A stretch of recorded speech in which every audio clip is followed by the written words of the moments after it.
살다 보면 누구나 한 번쯤 이런 질문을 마주하게 됩니다. 지금 내가 겪고 있는 이 고통은 내가 반드시 통과해야 할 배움의 과정인가? 아니면 지금 당장 이 자리를 떠나야 한다는 신호인가? 이 질문은 단순해 보이지만 실제로 답을 찾기란 결코 쉽지 않습니다. 우리는 종종 조금만 더 버티면 달라질 거라는 말로 스스로를 다독이거나 반대로 이건 그냥 도망치는 거 아닐까라는 죄책감 속에서 정작 떠나야 할 순간을 놓치기도 합니다. 불교의 중도 사상은 이 오래된 질문에 매우 실용적인 기준을 제시합니다.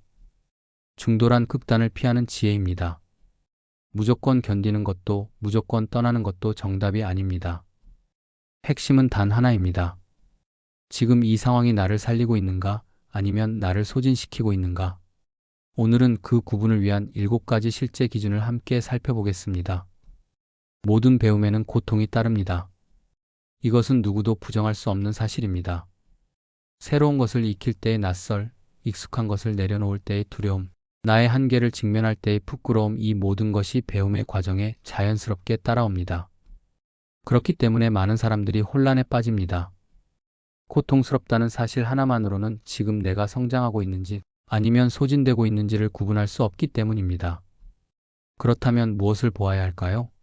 중도는 고통의 크기가 아니라 고통이 지나간 자리에 무엇이 남는가를 봅니다. 배움의 고통은 지나고 나면 세계를 넓혀줍니다.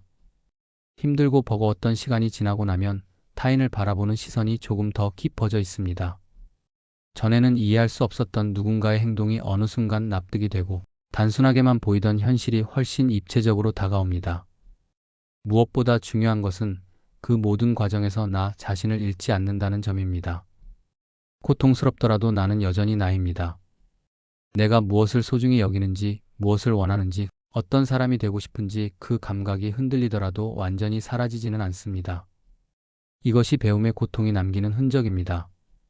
반면 떠나야 할 자리의 고통은 전혀 다른 방향으로 작용합니다.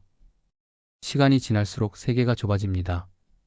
처음에는 이 상황만 버티면 된다고 생각했는데 어느 순간부터는 이 상황 밖의 것들이 잘 보이지 않습니다. 판단력이 흐려지고 사소한 것에도 쉽게 흔들립니다.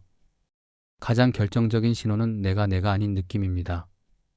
거울을 보아도 낯설고 오래된 친구를 만나도 어색하고 예전의 나라면 당연히 했을 선택을 지금의 나는 하지 못합니다.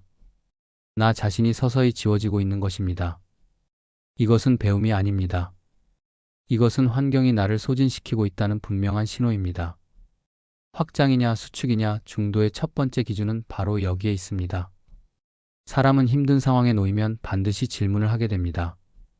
왜 이런 일이 나에게 생기는가? 내가 무엇을 잘못한 것인가? 이 상황은 언제 끝나는가? 이런 물음들이 머릿속을 가득 채웁니다. 그런데 중도의 관점에서 보면 질문이 내용보다 질문이 방향이 훨씬 중요합니다. 같은 질문처럼 보여도 그것이 깊어지고 있는가? 아니면 제자리를 맴돌고 있는가에 따라 배움과 소진을 구분할 수 있습니다. 배움 속에 있는 사람의 질문은 시간이 지나면서 진화합니다. 처음에는 왜 이런 일이 나에게 생기는가라고 묻습니다. 그러다 어느 시점이 지나면 질문이 달라집니다. 나는 이 상황에서 무엇을 지키려 하고 있는가? 이 고통이 나에게 보여주려는 것은 무엇인가? 나는 어떤 방향으로 나아가고 싶은가? 질문의 무게중심이 외부에서 내부로, 원망에서 탐구로, 막막함에서 가능성으로 이동합니다. 질문이 성장하는 것입니다. 이것은 매우 중요한 신호입니다. 질문이 깊어진다는 것은 내가 여전히 살아있다는 뜻이고 이 상황을 통해 무언가를 얻어가고 있다는 뜻입니다. 그러나 떠나야 할 상황에서는 질문이 성장하지 않습니다. 한 달이 지나도 1년이 지나도 같은 자리를 맴돕니다. 왜 나만 이런가? 왜 또 이런 일이 생기는가? 언제쯤 이게 끝나는가? 이 물음들은 반복될 뿐 깊어지지 않습니다. 질문이 진화하지 않는다는 것은 그 상황이 나에게 아무것도 열어주지 못하고 있다는 의미입니다. 환경이 나의 사고를 가두고 있는 것입니다. 질문이 제자리를 맴돌고 있다면 그 상황을 배움이라고 부르기는 어렵습니다. 불교의 중도는 몸을 결코 배제하지 않습니다. 오히려 몸은 마음보다 훨씬 솔직한 증인입니다. 마음은 때때로 스스로를 속입니다. 조금만 더 버티면 돼. 이 정도는 괜찮아. 다들 이렇게 사는 거야. 이런 말들로 마음은 현실을 외면하려 합니다. 그러나 몸은 그렇지 않습니다. 몸은 거짓말을 하지 못합니다. 오랜 시간 축적된 피로, 이유 없이 무거워지는 어깨, 아침마다 반복되는 무기력함. 이것들은 몸이 보내는 분명한 언어입니다. 중도는 바로 이 언어에 귀를 기울이라고 말합니다. 배움의 과정에 있는 사람도 물론 지칩니다. 새로운 환경에 적응하는 일은 언제나 에너지를 소모하고 낯선 도전을 마주하는 일은 몸과 마음 모두를 긴장시킵니다. 그러나 결정적인 차이가 있습니다. 배움 속에 있는 사람은 충분히 쉬면 회복됩니다. 하룻밤 깊이 잠을 자고 나면 다시 일어설 힘이 생깁니다. 주말에 온전히 쉬고 나면 다음 주를 향한 작은 의욕이 돌아옵니다. 긴장이 있더라도 숨은 트여 있습니다. 가슴이 답답하더라도 그 답답함이 영원히 지속되지는 않습니다. 몸이 소진과 회복의 리듬을 유지하고 있다면 그것은 아직 이 상황을 견딜 수 있다는 신호입니다. 그러나 떠나야 할 환경에 오래 머물면 이 리듬이 무너집니다. 자도 피로가 풀리지 않습니다. 주말이 지나도 월요일 아침이 두렵고 쉬고 나서도 다시 시작할 힘이 돌아오지 않습니다. 위축, 불면, 과호흡, 무기력 이런 증상들이 일시적인 것이 아니라 장기간 지속됩니다. 몸이 만성적으로 반대 신호를 보내고 있다는 것은 지금의 환경이 나에게 근본적으로 맞지 않는다는 증거입니다. 이것은 의지의 문제가 아닙니다. 더 열심히 하면 해결되는 문제가 아닙니다. 물고기에게 나무를 오르라고 하면 물고기는 스스로를 실패자라고 여길지 모르지만 사실 문제는 물고기가 아니라 환경에 있습니다. 몸이 장기간 무너지고 있다면 지금 필요한 것은 더 강한 의지가 아니라 환경의 변화입니다. 버티는 것이 미덕이 아니라 몸의 언어를 읽는 것이 지혜입니다. 배움이 남기는 흔적 중 가장 아름다운 것은 연민입니다. 진정한 배움을 통과한 사람은 타인을 바라보는 눈이 달라집니다. 예전에는 이해할 수 없었던 누군가의 선택이 내가 비슷한 고통을 겪고 나서야 비로소 납득이 됩니다. 그 사람이 왜 그런 행동을 했는지, 왜 그런 말을 했는지, 왜 그 자리를 떠나지 못했는지 몸으로 겪고 나서야 마음으로 이해하게 됩니다. 이것이 공감의 근원입니다. 고통이 나를 통과하면서 나의 그릇을 조금 더 넓혀 놓은 것입니다. 그리고 그 연민은 타인에게만 향하지 않습니다. 진정한 배움을 겪은 사람은 동시에 자기 자신에게도 조금 덜 잔인해집니다. 과거의 실수를 바라보는 시선이 부드러워지고 자신의 한계를 인정하는 일이 조금은 편안해집니다. 완벽하지 않은 나 자신을 있는 그대로 받아들이는 힘 불교에서는 이것을 자비라고 부릅니다. 배움은 결국 이 자비를 향해 나아가는 과정입니다. 타인을 향한 이해와 나 자신을 향한 너그러움이 함께 자라난다면 그것은 이 상황이 나를 성장시키고 있다는 분명한 증거입니다. 그러나 파괴적인 환경은 정반대의 결과를 낳습니다. 시간이 지날수록 타인에 대한 이해가 넓어지는 것이 아니라 내가 문제야라는 생각이 점점 단단하게 굳어집니다. 처음에는 막연한 자책이었던 것이 시간이 지나면서 확신으로 변합니다. 내가 부족하기 때문에 이런 일이 생기는 것이고 내가 더 잘했더라면 이런 상황이 오지 않았을 것이라는 생각이 마음 깊은 곳에 뿌리를 내립니다. 자존이 서서히 갉아먹히는 것입니다.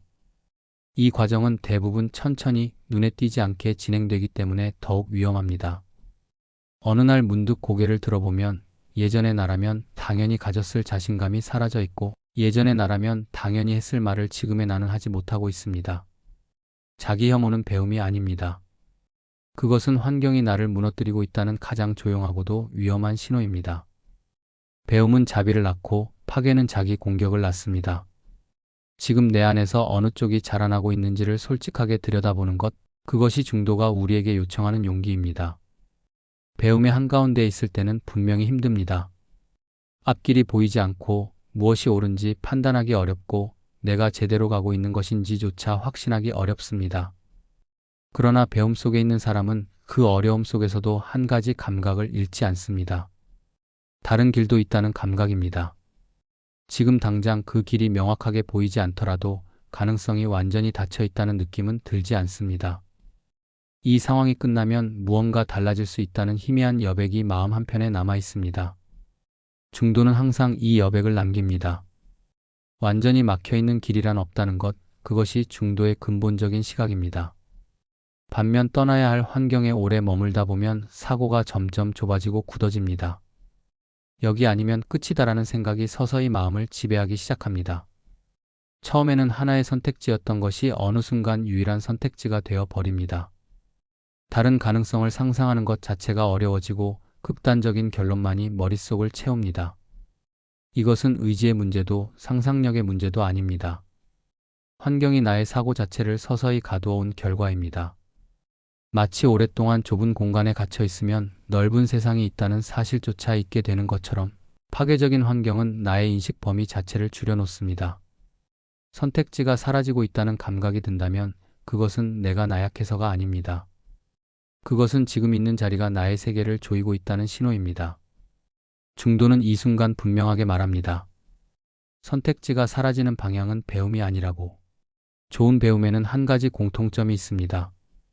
그것은 나를 누군가에게 의존하게 만들지 않는다는 점입니다. 오히려 반대입니다. 진정한 배움을 통과한 사람은 스스로 판단하는 힘이 커집니다. 이전에는 누군가의 말에 기댔던 상황에서 이제는 나만의 시각으로 결론을 내릴 수 있게 됩니다.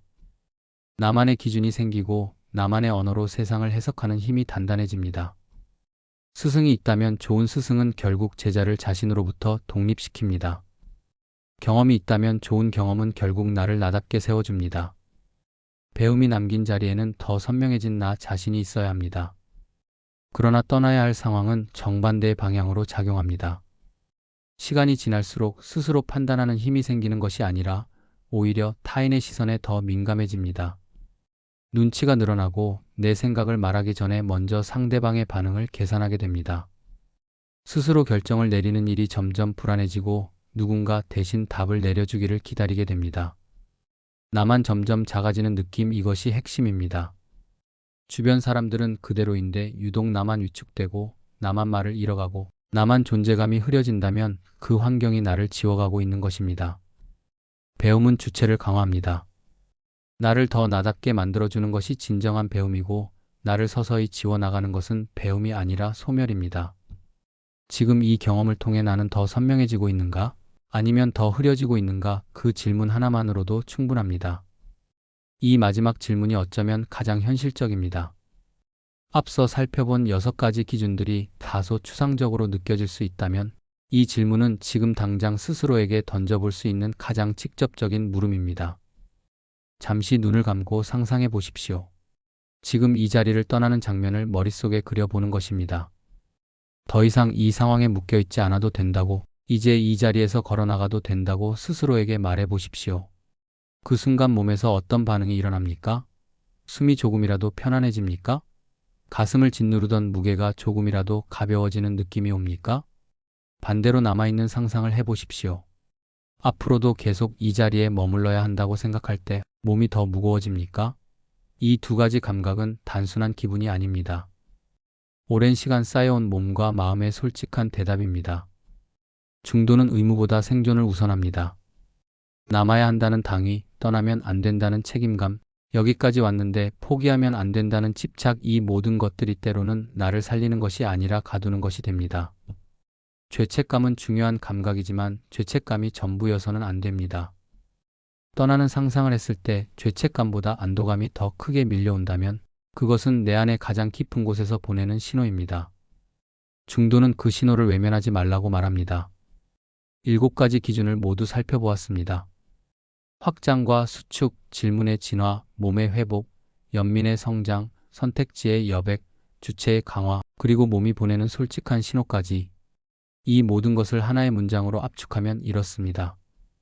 배움은 나를 넓히고 도망쳐야 할 자리는 나를 소진시킵니다. 여기서 핵심은 고통의 크기가 아닙니다. 배움도 아프고 성장도 고통스럽습니다. 기준은 고통이 남기는 방향입니다. 그 고통을 통과하고 난 자리에 더 넓어진 내가 있는가?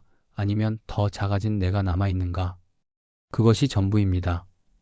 마지막으로 많은 사람들이 이 주제에서 흔히 빠지는 2가지 오해를 짚고 싶습니다. 첫 번째 오해는 배움은 항상 아름다워야 한다는 생각입니다. 그렇지 않습니다. 배움은 아픕니다. 때로는 매우 깊이 아픕니다. 나의 부족함을 직면하는 일, 소중한 것을 내려놓는 일, 틀렸다는 사실을 인정하는 일. 이것들은 결코 아름답지 않습니다. 그러나 그 아픔은 나를 부수지 않습니다. 힘들어도 나는 여전히 나로 남아있고 고통 뒤에 무언가가 조금씩 열립니다. 배움의 고통은 나를 깎아내는 것이 아니라 나를 다듬어 가는 과정입니다. 두 번째 오해는 떠나는 것은 패배라는 생각입니다.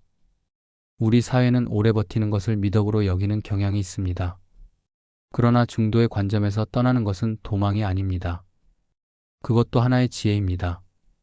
나를 소진시키는 자리를 알아보고 걸어 나오는 것, 그것은 포기가 아니라 자신을 지키는 선택입니다. 중도는 무조건 견디는 길도 무조건 떠나는 길도 아닙니다.